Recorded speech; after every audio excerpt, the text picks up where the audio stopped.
Hey, Svea and Mia, it's Daddy again. I'm just, um,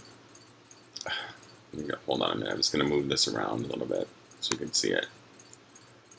Um, just, I was doing this new thing with this phone. See me? I love you guys. Anyways, I'll put that down. I was going to talk tonight about this watch. It was my grandfather's, Phillips. It doesn't really work. Well, it does sometimes. I can get it to tell time sometimes. It's weird because it'll sometimes change time, so I'll just turn it.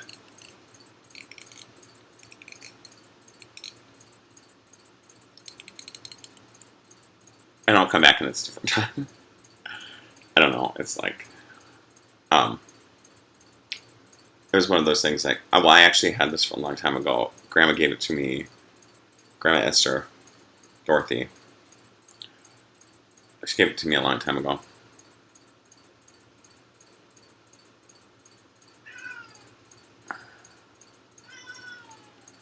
It just, it's kind of weird. So I was talking to Sean and I was telling him about how Grandma, when she lived above Havoc's in Wilmer, right across from Bethel Church, how she never slept. Really, she didn't have a bed. She just slept on these rolled up mats that she got from the hospital. Like egg crates. They called them egg crates, but they weren't for, it was just cushion on patients' beds, and they would give them to her. So when we would stay there, Margie, Ricky, Chrissy, or me, she would give us the bed, and she would put it out, and she had a hideaway. That's what they called it, a hideaway. I can't think of the other name for what a hideaway bed is. Pulls out of the couch. And, what is it called? I can't remember. I'm sure it'll come to me.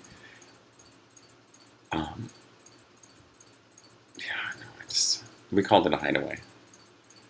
Anyways, so it got so old. I mean, the mattress on it was like that then, so we stopped sleeping on it and just would sleep on the floor. But her room was packed. She was kind of a hoarder. She did. She saved everything, and so she would just sleep in this. I don't even think she slept, to be honest. She would just, and she was always watching. Like, I would wake up in the middle of in the night, and she'd be like, what are you, what are you doing? Or when we were sick, like, she would give us baths. Like, even at an older age, she'd be like, no, you got to get in the bathtub and put alcohol in there and, like, rubbing alcohol. It's not so good for your, skin, but it did kind of take the fever away.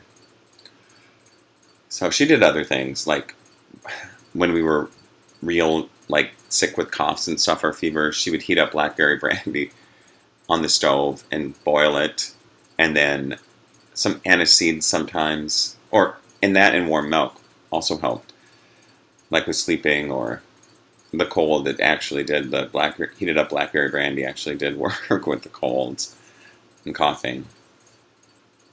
And then you'd wake up and then be like,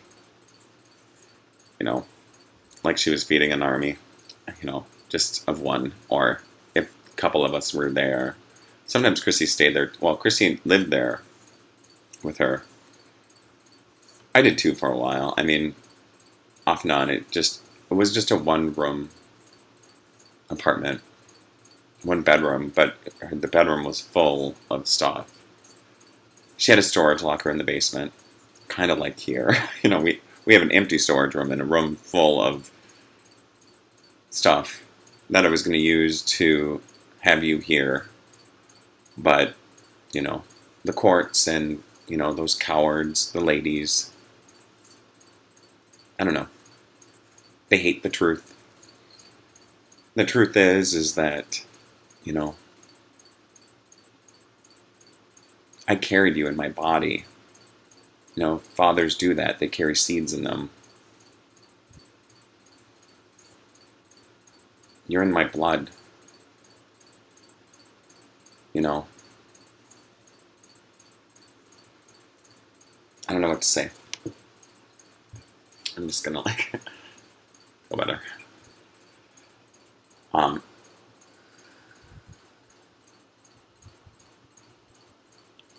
so this thing just.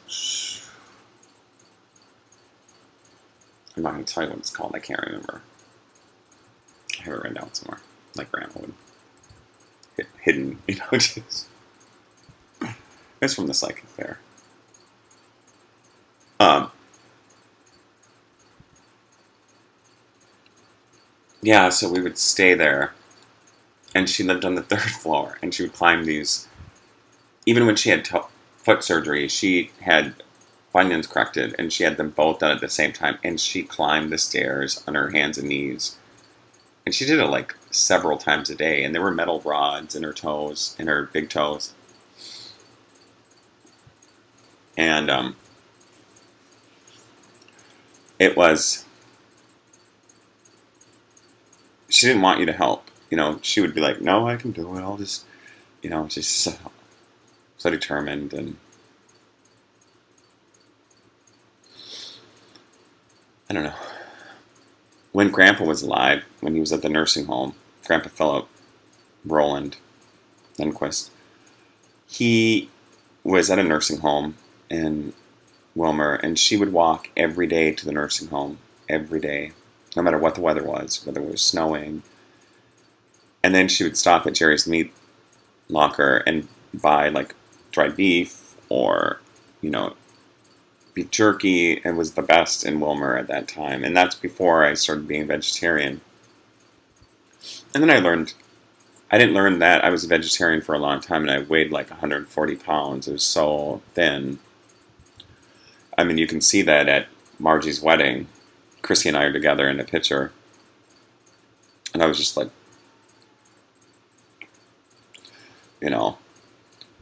so thin. I thought it was a good choice to do that. And then I realized about this energy thing, about like, if all energy is matter, then, and I heard the Dalai Lama say once that, if you're a guest in somebody's house, do not refuse.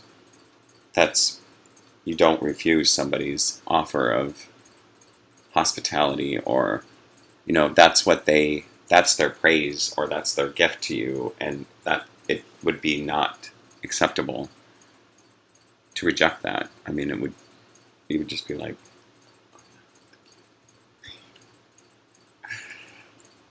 I went on a little walkabout today. I was thinking about words and language, and I came up with a lot of, I don't want to tell you. I told Sean some of it. He's interested. He's into his story. Historian. I guess I wrote a lot about my story, and I don't think some people liked it. Some of the parts I've heard people say, oh, you could have left out some of the nasty bits, or, I'm not leaving anything out of my story. There's no one on this world or the next that can judge me. No one.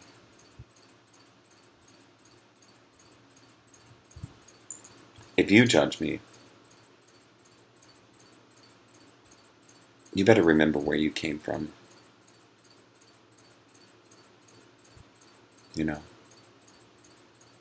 That's what I'm saying to you both. I know. I saw you. At Family Wise. It doesn't matter. I still love you. There'll be a day when you come to terms with your own knowledge of what's happened. And I'll be there for you. Like fathers are. My father's there for my sisters. Not so much for me. He doesn't call. he tried to, like, I told in that story, I said that he wanted to, like, kidnap me and take me to North Dakota with him, which at the time I was so young and I still wanted to be with Mom because I kept having to forgive her and trying to help her heal, you know.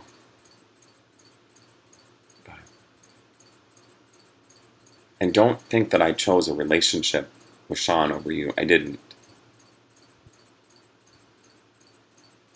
I chose a path that was going to help me and you in the long run. You know, your mother can have her little moments of whatever they are. They're just moments.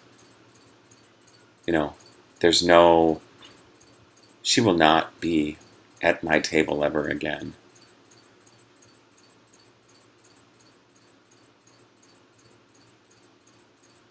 I would still help her, though, for some odd reason. Maybe it's because I'm defiant. And I could find some kindness, gesture of kindness. I don't know why. But I somehow always end up, like, forgiving people and others.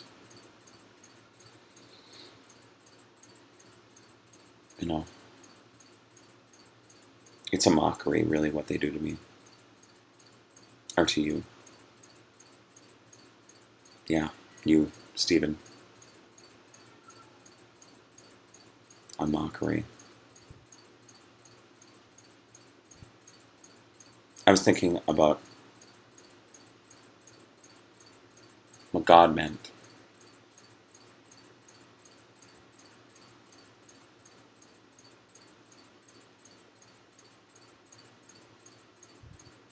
I don't want to get into that. It's not like we're in some holy wars.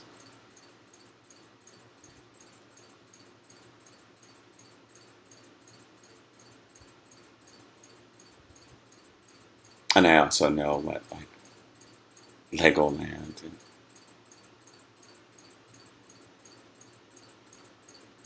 children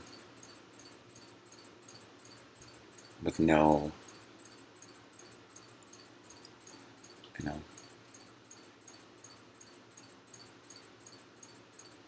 I like that song. I'll try to find it. I know it's always called, like, Dead Can Dance. I like that. They are, like, one of my favorites, too. Dead Can Dance. It's not to be taken literally. I mean, I can dance. Get it? Oops, sorry. The thing's right down here. I gotta, like, look down on it. And people say, well, just quit using electronics or not too much technology. And it's like, you know what? That's me. I like being in the online world. I like finding a place to, like, speak my mind and, like, I don't know. This isn't necessarily this, well, maybe it is. I don't know. There's a whole bunch of nice songs in here. You'd like it.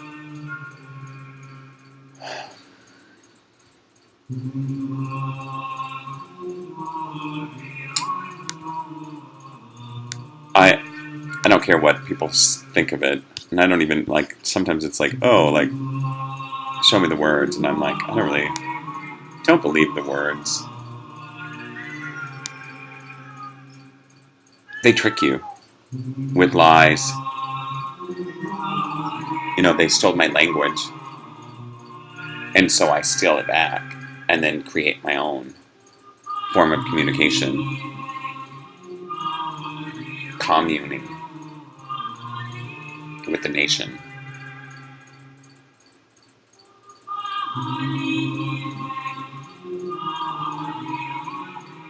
And I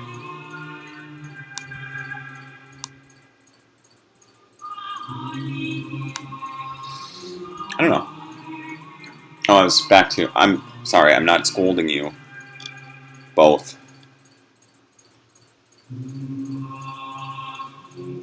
And there's a door right behind me. That would have been your bedroom. You know, we're gonna have bunk beds and, you know.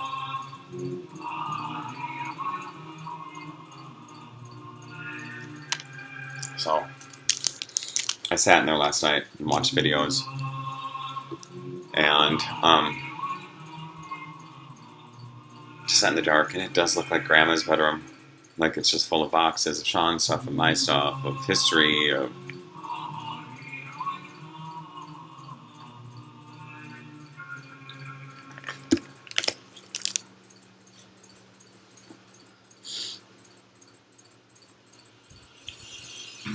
I'm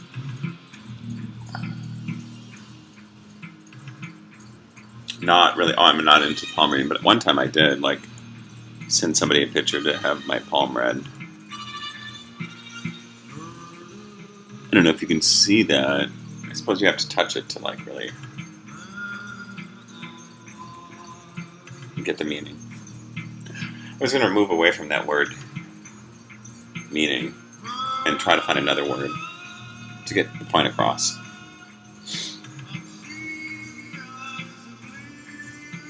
I, still think this hell I'm going through for you, or this godsend,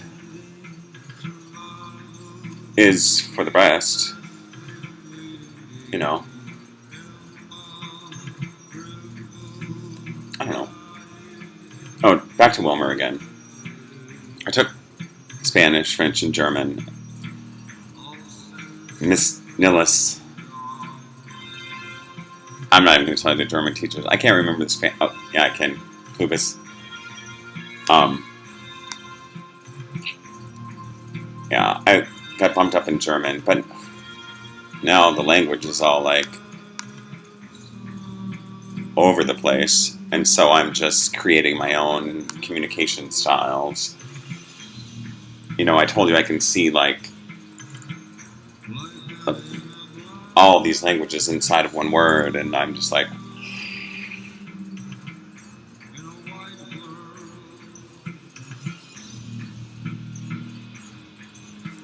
Oh, does it look like I haven't really been working out that much, but I have these are so good. They don't ever change, it's just like, that ink's been on there forever.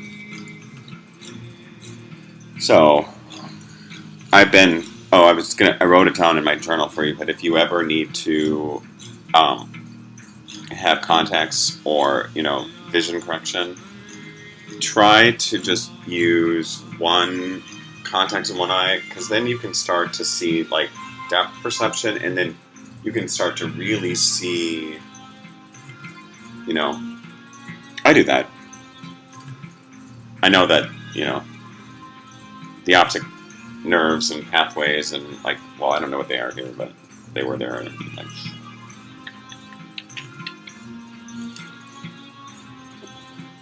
I don't have a candle lit because the ceiling fan's on. So, I don't know, I'm going to change this. See, that's why I like this music. It's just like... I don't want you guys to, like... my dad, I was on the phone with him, he was like, well, you're, like, if you're in the Middle East, and I'm like, I'm in central Minnesota, Minneapolis. Sometimes I feel like I'm somewhere else. Like, if I was, I would be like, no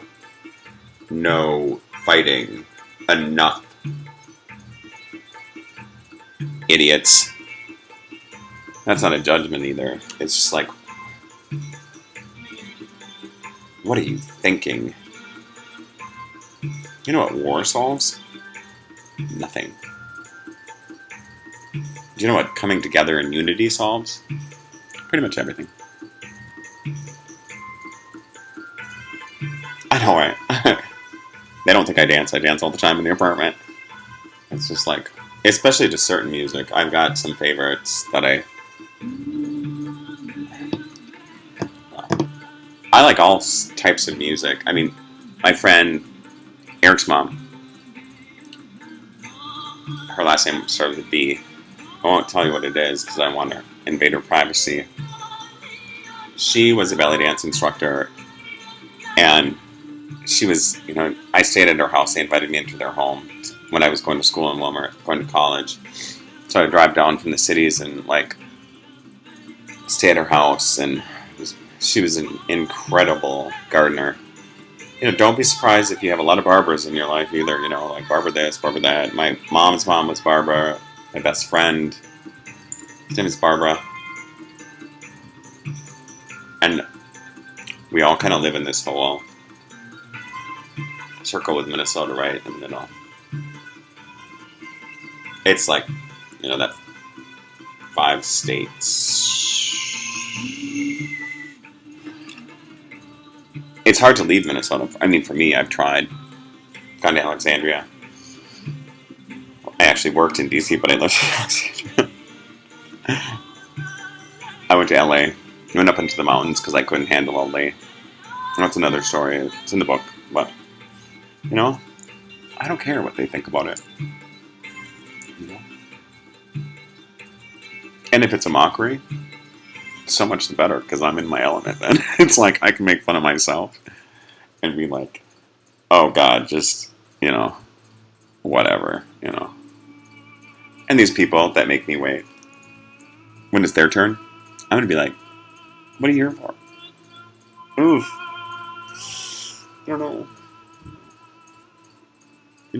I don't know. My Grandma Esther never made anybody wait. She had people over at her house all the time. She took care of, everybody. They came from all over the place. And in those days, I mean, there are African American men in suits at their house on the farm. I don't show those pictures to people, but I think they were doing a lot more than just, I know that they were helping people. I've got this old map of their trips around, one of their trips, they went like this. And they went through Texas, So, I had a map of that. I wanted to do that route one time, is to follow the way that they went to see, Chrissy and Margie always got to go with her on the train rides, flights to New York. And she always had promised me a train trip to Seattle. But, no, I sent your mom out there when Barbara was dying. We got her a ticket on the train, to see her when she died. And she called me every day. I called her. I was just like,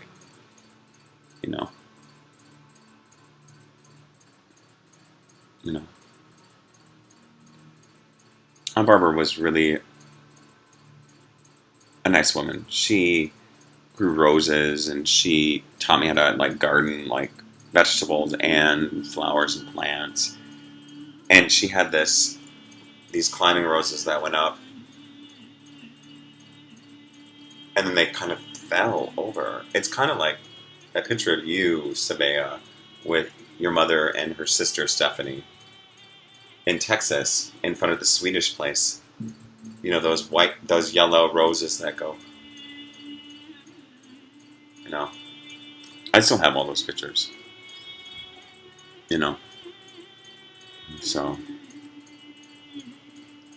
I'm sure your mom paid people to break into my photos. I have a little black box of old photos, and not the black cases, but a black box.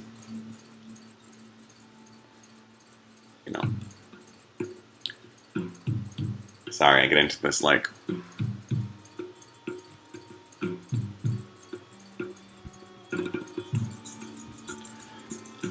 it's music. That's what it does. It's just and sometimes when I close my eyes, it goes, yeah, it's right here. I can see it.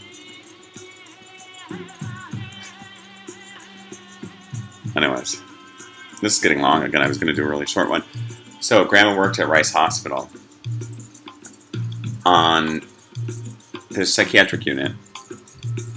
And when my mother, when she couldn't handle me as a child, they put me there with the adults, so I was the only kid there for the first couple of weeks, And then, I made friends with them and did arts and crafts, and I made, I talked to them, and they were, even at that age, I knew I was, and so, I'd play cards with them and do crafts, and then one of the guys there he played the piano, and I loved talking to him, and Mary, too. She almost adopted me once, and then something happened, and they couldn't, but they lived on Eagle Lake, and that would have been nice. Yeah, so, sometimes it was really scary where they would do these takedowns on these people, and they did ECT, and when I did nursing training, we had to go to Wilmer, and I had to go downstairs and help with the ECTs, and some of the physicians used patches, and some used paddles, and it's just not on me, but the patients, we sedated them with Versed, and, fentanyl, and some other drugs, and not to be used for anything other than medical emergencies, for pain and sedation and, traumatic injuries that you need to, be... Anyways, and it's an amnesic, so you don't remember. You just, you wake up and you're like, hey. One time I had surgery on my eye, and I woke up and I was like, hey, room 10 needs their call lights on. And I was like, they were like, Steven, your surgery's over. And I was like, oh, okay. Well, it was only on my eye, but I couldn't even count. I was like, they were like, count backwards from 100, and I was like, 99, 97. Just, I don't know. I don't know why I'm telling you all this. It's funny. But Grandma used to go out to Svea. And Svea, that's a lot of why that's your name, is because that's where our home is. And there's other reasons. It's the strong woman of Sweden. And there was some other story there that I couldn't find it here. But I know what it is in my heart. And my knowledge about it. So, And I know Grandma loved you so much. There's pictures of you and her when you were a little baby, and she was going, she had dementia, and so she was, but she was she loved you, and you too, Mia. I don't know, I know she loves you. I'm trying to think if we even went out there. Yeah. No. We used to go out there at Becky's place to see her, but when she moved to the place in Lakeville, the Indian place, they redid the place when she was there. It was just so incredible. So nice. I thought that you knew it all. Well, you've seen it 10 times before. I love this guy. I thought that you had it down. That too. If you ever get a chance to watch Pan's Labyrinth, watch that. Sean and I just watched it the other night. It's a really good movie. I haven't seen it in a long time. It's good. So is the other Labyrinth. Any of them. We used to have a wooden game called Labyrinth. It was this big. It had a metal ball that you put in it, and then you turn these things on the sides, and you tried to get this metal ball to go in the direction. So, sorry. I was sidetracked. Um, yeah, I don't know. I'm just getting silly again, you know. Oh, this watch, let me show you.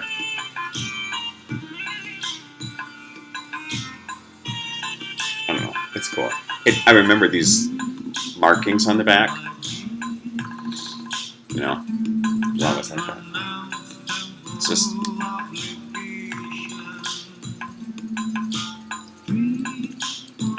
I want to change the top. You gotta wind it up. It doesn't have a battery. It's that old. It's a pocket watch. Or, you know, you just put it up in there. Or, you know. Anyways. So, what else do I want to tell you? Oh, Grandma. Oh, about Grandma. About, you know, she'd go and visit Grandpa and bring him food all the time and feed him. I mean, in those times, I mean, I don't even want to tell you this about syringe feeding patients. I was part of that. It's just like, you know, they outlawed that because people were choking and dying. You know, thank God. I was like, I can't do this anymore.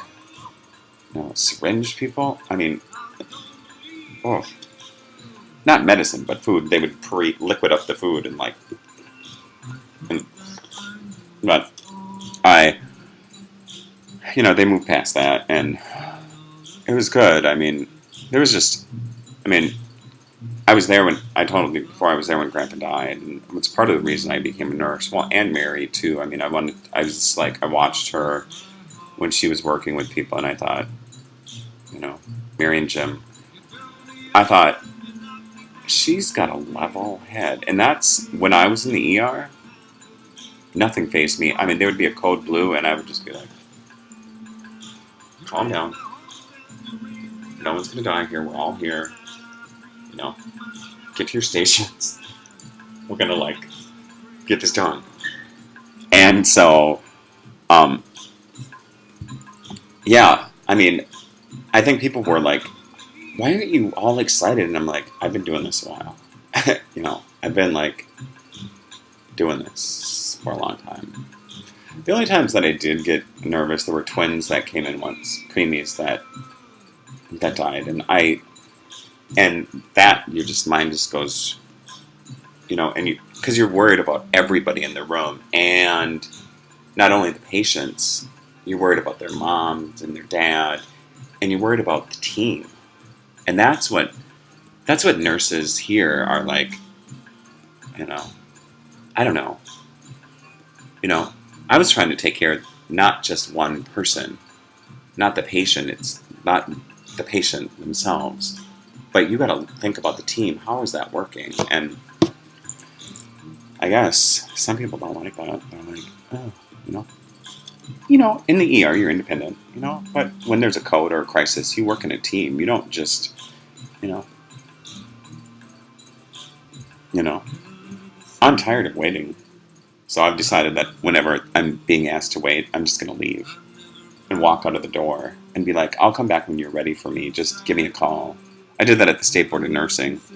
She was on the phone and she was like, and I was like, I'll be back. And I just went outside and I just like,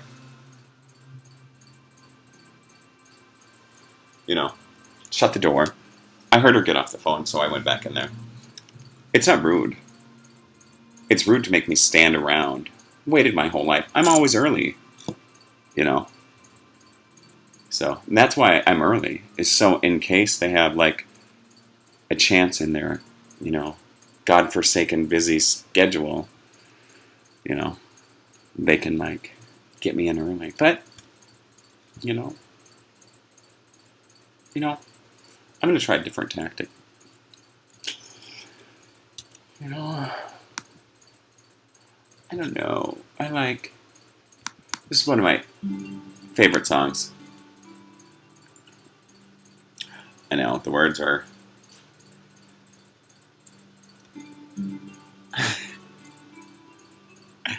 yeah, well, I don't know. I hope you guys aren't like that when you get older. I hope you guys are like, you two girls are like, I can work in a team, I can work by myself, I can, you know, I'm good in a crisis. Things like that. Just like, and work together. Don't be divided. I know you're going to probably be divided when you're little, and sisters, shh, that's normal. I told your mom that. She just freaked out on me, you know. Always, say you're sorry, hug, hug. I'm like, she hated Stephanie growing up. Your mother, Tara, hated her sister until she was older.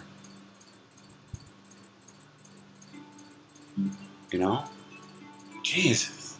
Just have feelings, express them. And then figure out a way to, like, well, you would if I was helping you. I guess I am. I guess that's all I can do from here, so, gotta put this in my lap again. I know I'm crazy a little bit. They'll say that, but it's not true. You should see what I test on. I know I said that before. It's like a broken record.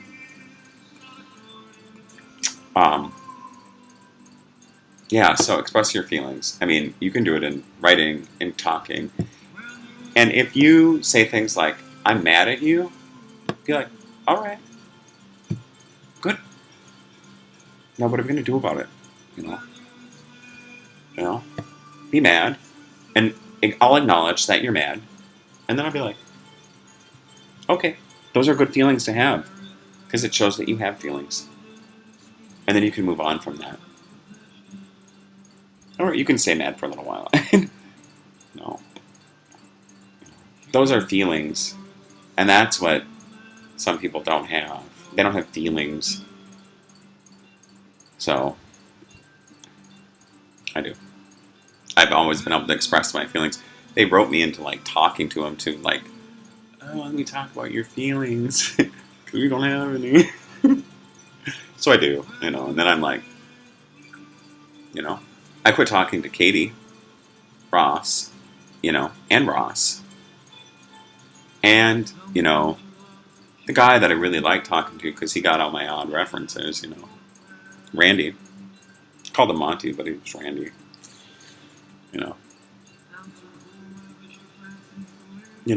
I don't mind telling people how I feel. It's just when it gets to be like, oh, you've got to do this, you got to do that. And it's like, I don't have to do anything I don't want to. I mean, I do have to do some things because I want to. But, and, some people think, well, that's arrogant to think that you can do what you want. And it's like, well, God, I think I can if I want. Right now I'm working on this thing about want and need and desire and hopes, dreams, aspirations, things like that. And this thing again is like I shouldn't probably touch it so much. It's just like it's like a sounding board. Yeah. So yeah, I'm working on that. I'm working on a way to like talk about what I want and think about what the possibilities are, what the consequences are, what are the other options. I mean, it's like I would like things. I mean, and I don't want to use conditional or subjunctive tenses with you guys because I don't know if you guys got into that yet when like language development, but I tried to stay away from conditionals and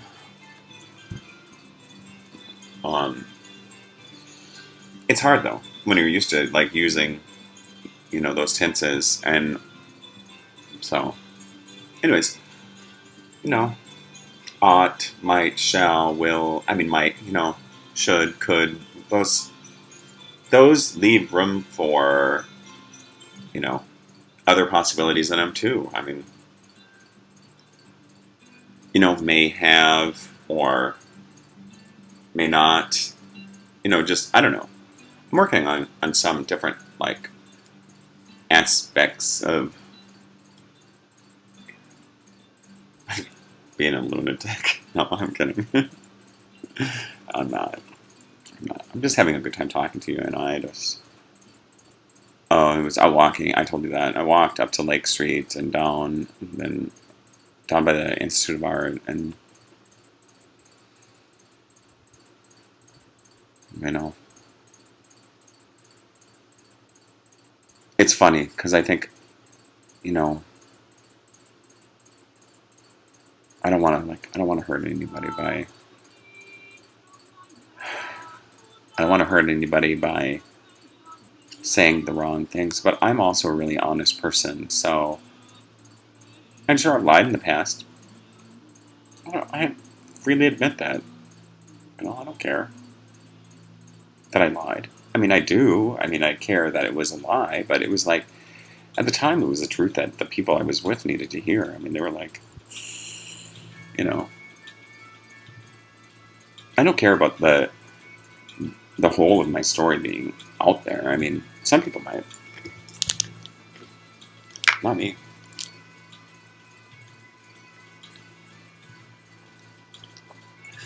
You know,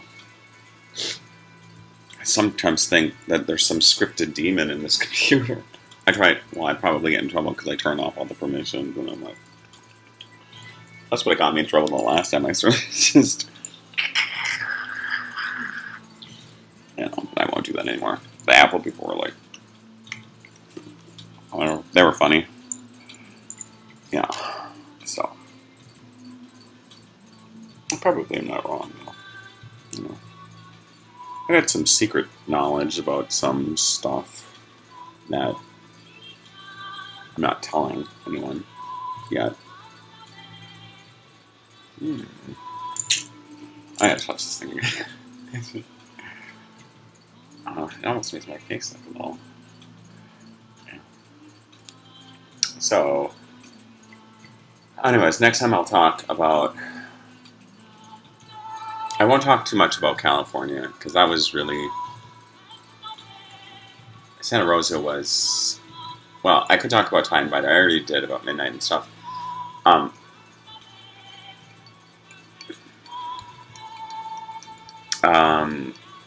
Oh, we could talk about the times we ran away on the train. That was, well, we ran away for good reason. All of us did. Well, David would usually go first, and then we'd be like, we're going to. Or the times that, you know, David left me once on the fence. You know, I was a little boy, and there was rattlesnakes underneath us. I was like, my own brother left me. And so I finally got the courage to jump off, and I must have went, you know. I got over the fear of snakes, though. You know, Josh had snakes. He still does. You know, so it's like, yeah. And then, you know, you pick snakes out of the grass, and like, you know, there were snakes that sounded, or you know, you could hear them. They sounded like rattlesnakes in North Dakota. They were bull snakes, but you know, that didn't bother me. My dad. Douglas, took me hunting, well, a couple times, but this one time I wrote about it, but it's funnier to have me say it, because he was like, okay, let's go, you know, hunting, and so we were practicing shooting at a rock, like, you know, a boulder, not a rack, a boulder,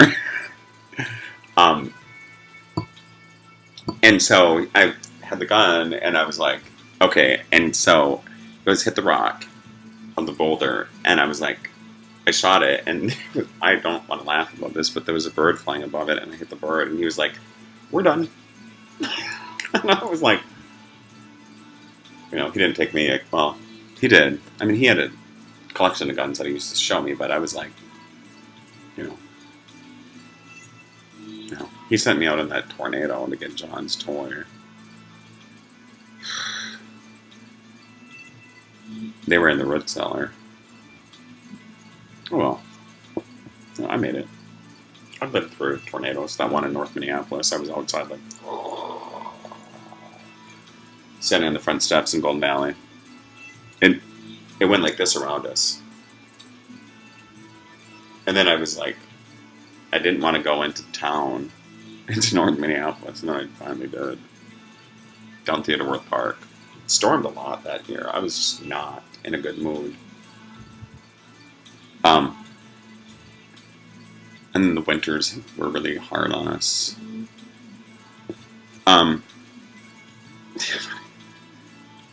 I love storms though. I just love to go out there. Like when I lived in Northeast on the duplex, Fiacco and I would sit out on the deck, and there'd be like this orange and green storm coming like right at us, and we'd just be like, yeah. It's like a party, you know. Yeah. So I mean, I love storms. Sean does too. I think we would be storm chasers. We'd be his favorite movie is Twister, or you know, I don't know if it's his favorite movie, but he really likes that movie. I've only seen it a couple times. Yeah, but even like when I've been on trips and stuff out of the country, like only to, to Mexico mainly, well, and in Winnipeg, but there were storms, and I would just be like, open the sliding glass door in the hotel, and just be like, let the wind go, and that smell of rain, and there's something about lightning when it hits the ground, or when it and thunder, and that nitrogen is released, and that you get that smell of water and salt water and like all these smells of the earth, and like it's so good, so good. This one's really long. It's already 47 minutes. I kind of went all over the place there, didn't I? Sorry about all the hand movements. Just been this thing. It's just like. Let me find a different song to like wrap this up here with. I don't know what. Oh,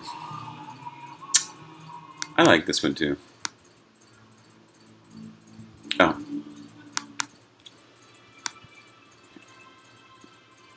This one's nice.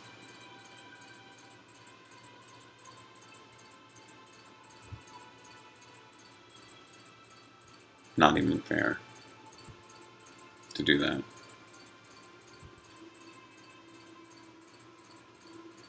You know?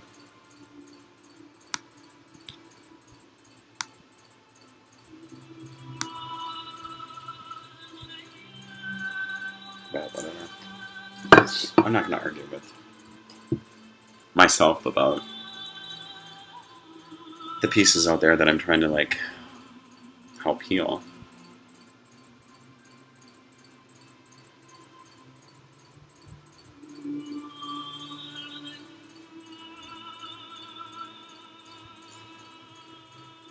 I don't know, sometimes, I said that I'm always in the places where I need to be.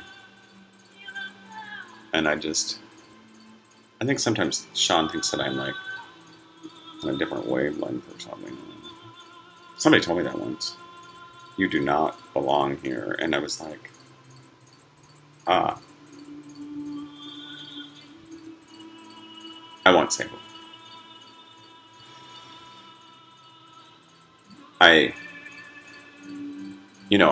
don't know if I told you that, but I always thought, like Ricky and I, and Grandma had all these crystals and stuff, and she collected them, and we would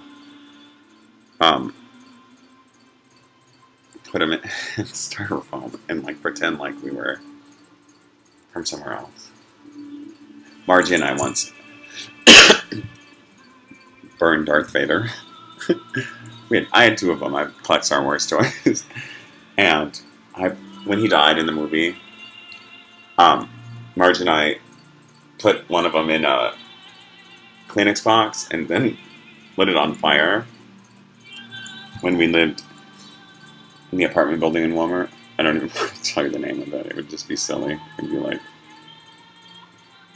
Rose Manor. Anyways, so we burned a hole in the carpet, and Mom had a plant, or Mother had a plant, and so we put it right on top of the carpet. Well, she used to leave us there. by herself. Marge and I would make popcorn, in a kettle.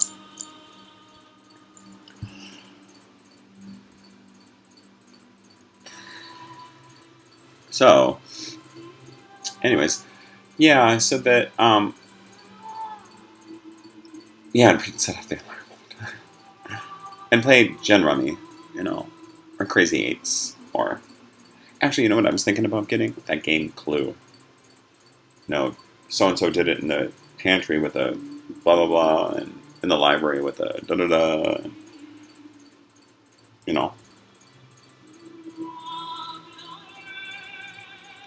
I don't know. It's a fun game. We'll have to play it someday. I don't know if we can play it on the computer or we can one day when Kelly isn't so cowardly. She sent me a letter saying, "Don't communicate with me anymore by voicemail," and I'm like, you know what? You don't tell me what to do. No, I can call. I call the courts. To talk to them. And she was like, "Yeah, I'll talk to the judge." She's out of town. And I was like, "Well, I am not kowtowing, or genuflecting or whatever it is to anybody except myself. I do that out of respect when I go to places, though. At temples and at churches. Anywhere, really. I mean, if that's their custom, then it's just try to, or, just. And I want to go, like I said, I want to go to this powwow. I gotta call this in my, hold on, I'll just wrap this up here and then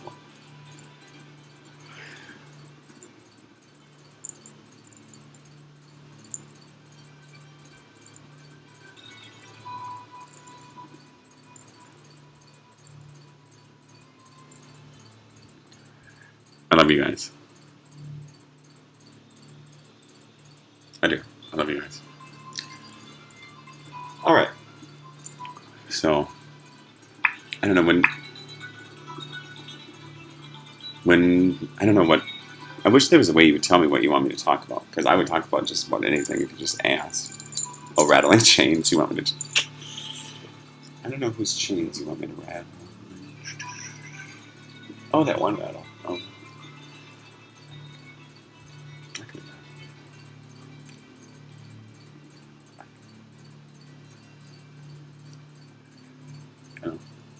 I'll tell you what that said. I used to do that too, so people couldn't see.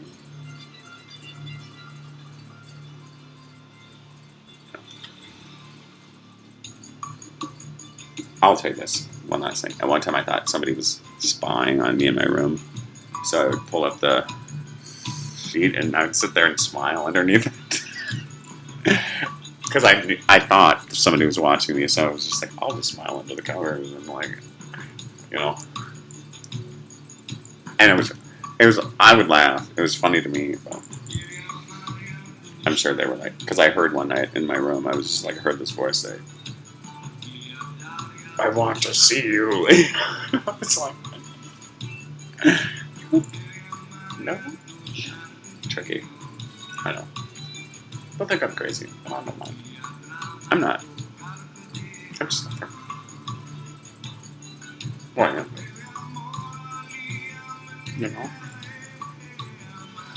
Anyways. I love you guys. I'll talk to you later. Alright?